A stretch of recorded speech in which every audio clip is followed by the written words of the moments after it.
Pero piso pung marita. Schedule lay 650.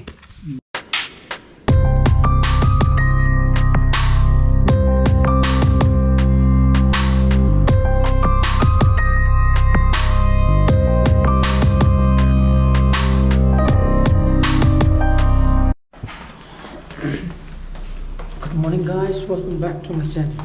I know I'm going to cut. Masih kami luhong boleh, nanti luhong hiji pola kerana lagi pokok, ada na masih di sana bisa terai, ada je sana pagi ko, mas school cepat tu sah apa ya, mana pun yen thong kita tahu ye, yen sekarang dang, esok leka thamba bene, kerai sekarang yen tu na, sesia, kan yen dalam dijual.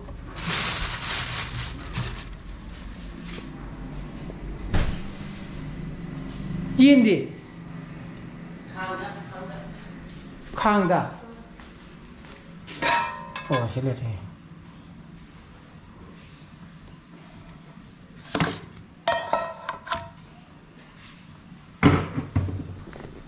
Orang rumah ini tu tanam mana pokok. Tanam mana sih, hujung ini soira, mana kang thagalaga thong agak ko. Turun minita sesangkere. Sapu di tangga pilih ini. Jadi pun tere makai dah. Ini jadi topu ni nama ko. Jadi pun tere suai dah. Pijan nama nama ko. Jadi nang ni, ini pun aku ini pun makan nama ko. Oh ni deh. Sisi tahu tu mana ngarang. Kerang muktu besar nama ko. Miri ni tu apa? Sini ni salah ka. Si sare hakan si pelak. Si tu ni apa ke bako? Apa ga? Sido ini ngomong lagi.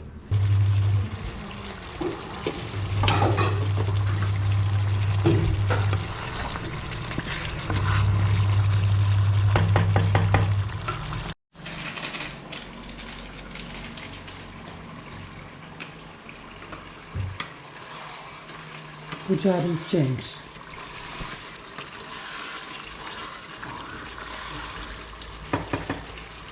Muruk thak apa? Nah, si pujari James tu mereka.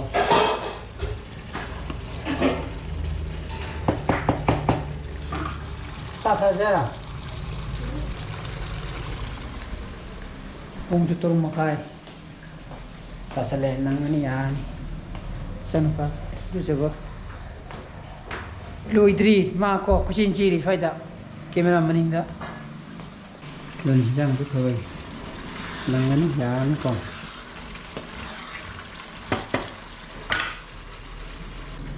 Masih sing tu lah kan ni hanya. Ni pun faida apa? Kau tu macam mana nak hafal kena cakre, kes. Aduh, mana bana? Sing dah mau ina. Sat lagi thapa ko. Son nang jana tu mahim hau tu. Lore hincang ko. Sen pagi pubi ke? Sab sare.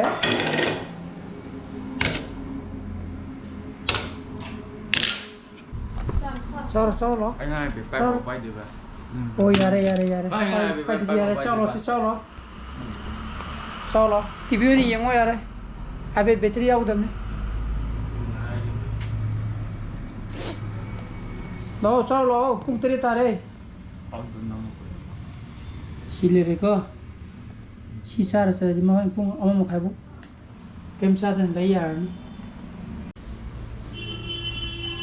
Yar apa siapa? Max pu kitra Max. Ya weh. Kau Max kya? Pemar itu. Jadi jangan paham. Thada biru ke kau? Pung ni pan deju. Sing lah kan yang ni kan. Macam sana lah di. Yang mana sing thada raga. Tapi kan satu ni nak kau kunci. Ada nak kursa nanti ni deh. Sing lah kau. Macam hak mati amun. Orang mana? Lap dua jauh ni. Nang apa? ꯄꯨꯡꯁꯨ 8 ꯇꯥꯗ꯭ꯔꯤꯉꯩꯗ ꯌꯧꯔꯦꯀꯣ ꯃꯣꯏ ꯄꯨꯡ 8 ꯇꯥꯗ꯭ꯔꯤꯉꯩꯗ ꯌꯧꯔꯛꯀꯅꯤ ꯉꯁꯥꯏ ꯍꯥꯏꯕꯅꯦ ꯑꯩꯈꯣꯏ ꯁꯤ ꯃꯔꯛ ꯊꯠꯂꯒ ꯑꯃꯨꯛ ꯀꯥꯞ ꯇꯥꯔꯦ ꯅꯠꯇ꯭ꯔꯥ ꯀꯥꯞ ꯇꯥꯔꯦ ꯑꯩꯈꯣꯏꯒꯤ ꯁꯤ ꯊꯟꯗ꯭ꯔꯤꯕ ꯄꯣꯊꯥꯒꯗꯕꯅꯤ ꯑꯥꯒꯤ ꯃꯊꯛꯀꯤ ꯑꯁꯣꯝꯒꯤ ꯂꯩꯒꯤꯗꯣ ꯃꯗꯨꯁꯨ ꯑꯗꯨꯝ ꯀꯥꯞꯍꯧꯔꯁꯦ ꯅꯠꯇ꯭ꯔꯗꯤ ꯏꯁꯤꯡꯗꯨ ꯂꯦꯝꯕꯅꯤꯅ ꯑꯁꯣꯝꯒꯤꯁꯨ ꯀꯥꯞꯅꯤꯌꯦ ꯍꯣꯏ ꯌꯦꯡꯉꯦ ꯌꯥꯔꯦ ꯁꯤꯒꯤꯗꯤ ꯆꯞ ꯃꯥꯟꯅꯅꯤꯌꯦ ꯆꯞ ꯃꯥꯟꯅꯅꯤꯌꯦ ꯉꯁꯥꯏ ꯑꯃꯗꯨꯁꯨ ꯀꯩꯅꯣꯗ ꯄ꯭ꯂꯥꯁꯇꯤꯛ ꯄꯥꯔꯛꯇ ꯑꯃꯨꯛ ꯀꯤꯔꯛꯇꯣꯏꯅꯦ ꯆꯞ ꯃꯥꯟꯅꯅꯤ ꯑꯗꯨꯒꯤꯗꯤ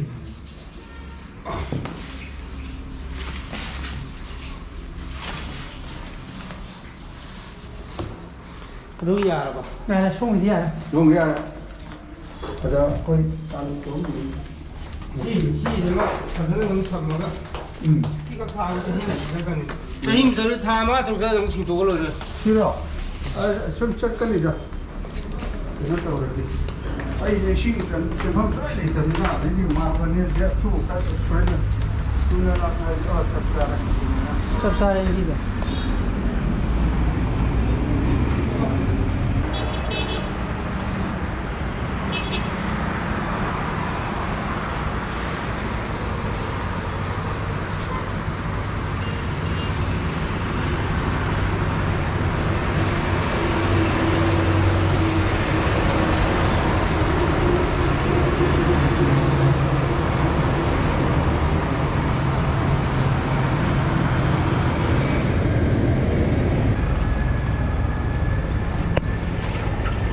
Kalan.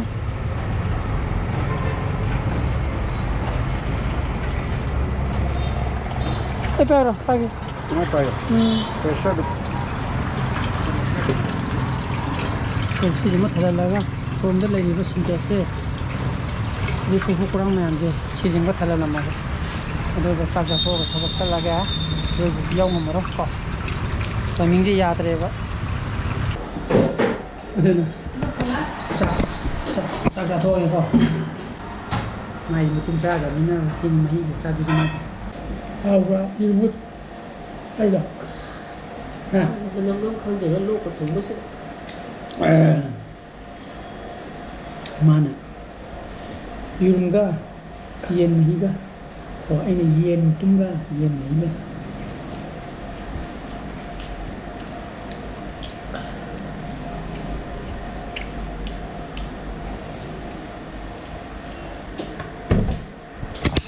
저는 진짜 그냥 봤을래. 나는 진짜 싸움도 그거 할래 보고. 싸워 그거 할래. 우리 무슨 yen 통하면 그래 zas을래 되는 거. 이거지.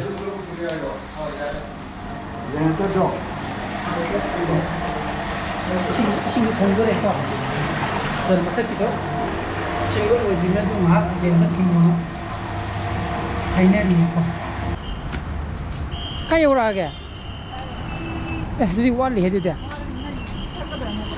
Catu ne. Hak lagi ya gini. Ha. Sekarang hak sana lagi. Utak apa antara?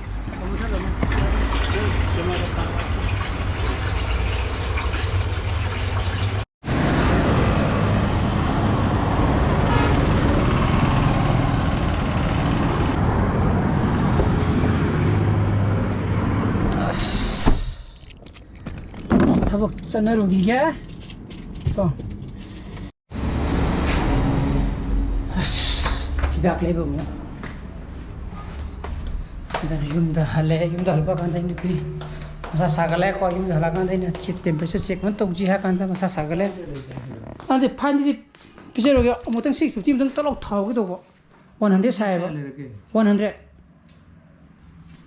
Yo kari cha ge. Kem mat चानुंग थे यंग से केनो दा थगली ये अदो 650 में थारागा होने कोने एंटीबायोटिक तो कोने मो केनो दो में चार्ज मदो 650 रा माने साउंड 650 ने मतलब एक से दम 25 मे 22 ने फिर हम इजो पोमरी था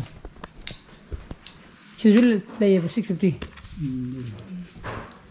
मुझे 600 सादा ब्रो सादा 650 फाइनेगा 네, 파인데. 파인데 좀. 325. 사설.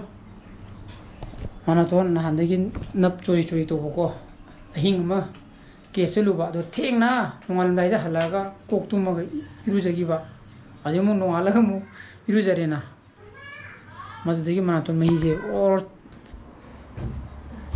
चेलक फाइ तारे अदुनाने तोरदो होरेन इंटिपेटी मसा अनबको दिन चन पागाइगा होरेन सिदे तुम ताबनी इबानी अदुना ngrangi blog su edit to loire ko amta upload tongna sim sa ge